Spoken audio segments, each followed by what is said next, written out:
ধারাবাহিকের আগামী পর্বতে আমরা দেখতে চলেছি বাড়ির বাগানে দাঁড়িয়ে কথা বলছে রাঙামতি আর সত্যজিৎ স্যার, আর গাছের আড়ালে দাঁড়িয়ে চুপি চুপি তা মন দিয়ে শুনতে থাকে বড় বৌদি। সত্যজিৎ স্যার রাঙামতিকে বলছে, রাঙামতি ভূত টুত বলে কিচ্ছু হয় না, ওই গ্রামে না কোনো ভূত নেই।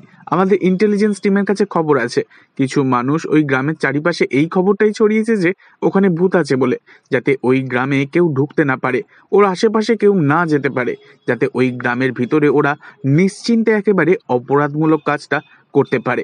ওই গ্রামে না অনেক অপরাধমূলক কাজ হয়, মেয়েদের ধরে পাচার করে দেয়া হয়।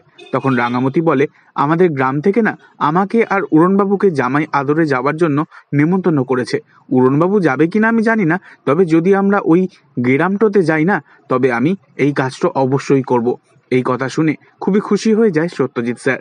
রাঙার মনে তৈরি হয় অদম্য জেদ, তবে বড় বৌদি মনে মনে সাজাতে থাকে এক নতুন প্ল্যান। এই ছিল আজকের আগামী পর্ব। পরবর্তী আগামী পর্ব জানতে অবশ্যই আমাদের সঙ্গে থাকবেন। ধন্যবাদ।